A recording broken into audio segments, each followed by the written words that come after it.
Gostamos de dizer que Deus está no controle de tudo, mas será mesmo que Deus está no controle de todas as coisas? Te pergunto, pode alguma coisa que Deus está no controle, que Deus está no comando, e isso se perder, se acabar, se autodestruir? Eu acho que não, né? Então Deus não está no controle de tudo. Deus está ciente de tudo, porque Ele é um Deus onisciente, então Ele sabe tudo o que acontece na minha vida, tudo o que acontece na sua vida, tudo o que está acontecendo no mundo lá fora. Deus está a par de tudo. Nada foge à sua visão, nada foge ao seu conhecimento, mas isso não significa que Ele está no controle de todas as coisas.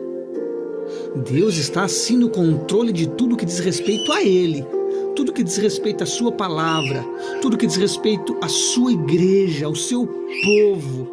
Aí Ele está no controle. Podem perseguir a igreja, o inferno pode se levantar contra ela, mas não vai prevalecer. Podem matar os seus profetas, Deus irá levantar outros. Por quê? Porque aí sim Ele está no controle. Agora, aquilo que não diz respeito a Ele, querido, Ele não está no controle. Ele não está. Em Mateus 7, a Bíblia vai dizer que aquele que ouve as palavras do Senhor e pratica essas palavras é um homem prudente que edifica a sua casa sobre a rocha. Ou seja, essa casa Deus está no controle, porque está edificando essa casa na palavra dele. E aí vem a chuva, transbordam os rios, combatem o vento contra a casa e ela não cai. Por quê? Porque está edificada sobre a rocha, sobre o fundamento da palavra do Senhor. Deus está no controle. Vêm os intempéries, vem a chuva, os ventos, as dificuldades, mas não destroem. Em contrapartida, outros que ouvem a sua palavra e não praticam, não obedecem essa palavra, não têm compromisso com a palavra do Senhor. A Bíblia diz que eles são imprudentes, são tolos. Eles até edificam, constroem algo, mas a Bíblia diz que no tempo da adversidade, quando vem a chuva, transbordam os rios, combatem o vento, essa casa cai, essa construção desmorona, essa construção é arruinada. Por quê? Porque estava edificada sobre a areia. Então Deus não estava no controle dessa segunda casa, embora Deus estava ciente de tudo o que estava acontecendo ali. Então percebam uma coisa, Deus está no controle daquilo que diz respeito a Ele, mas daquilo que não diz respeito a Ele, querido, Ele está ciente, mas não está no controle. Em Atos dos Apóstolos, no capítulo 5, quando prenderam Pedro e os apóstolos, encerraram eles na prisão, por curarem, por pregarem no nome de Cristo, a Bíblia diz que à noite o anjo do Senhor foi lá e libertou Pedro e os discípulos. Libertou eles e os ordenou que continuassem pregando, continuassem falando no nome de Jesus.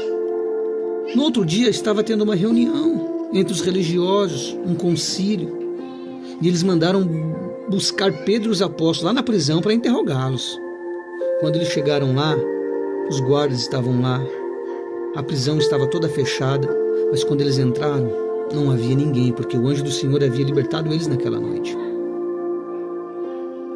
E aí eles ficaram perplexos acerca daquilo que havia acontecido. Não sabiam o que tinha acontecido. Nesse exato momento entra um e vai dizer: olha, esses homens que vocês prenderam ontem estão lá no templo ensinando o povo. Mandaram buscá-los. Os soldados romanos foram até lá, trouxeram Pedro e os apóstolos na presença dos sinédrios, doutores, mestres da lei, e eles furiosos disseram: não nos ordenamos a vocês que não pregassem mais nesse nome, não falassem mais desse nome. Mas Pedro falou: olha, vocês mataram o Filho de Deus, mas Deus o ressuscitou e nós somos testemunhos e vamos continuar falando nesse nome.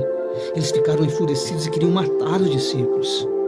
Porém, a Bíblia diz que se levantou um doutor da lei, chamado Gamaliel, venerado por todo o povo, e disse assim: tirem esses homens para fora.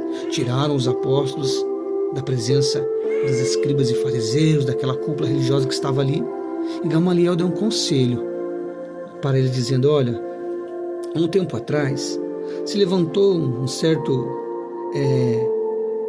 Teudas e levou após si uns 400 homens.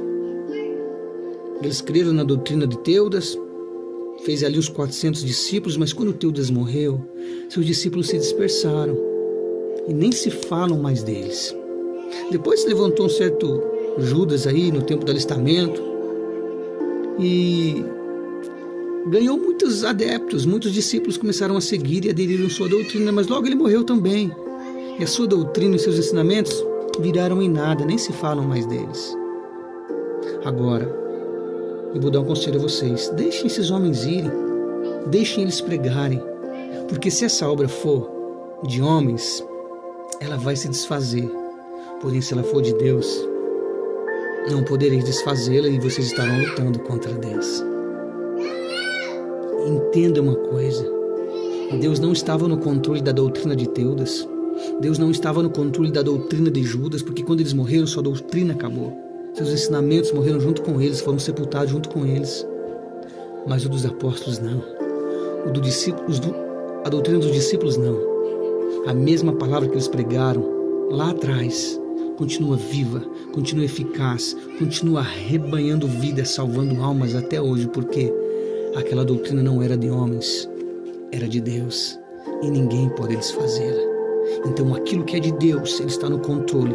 Aquilo que não diz respeito a Ele, irmão, Ele está a par, mas não está no controle.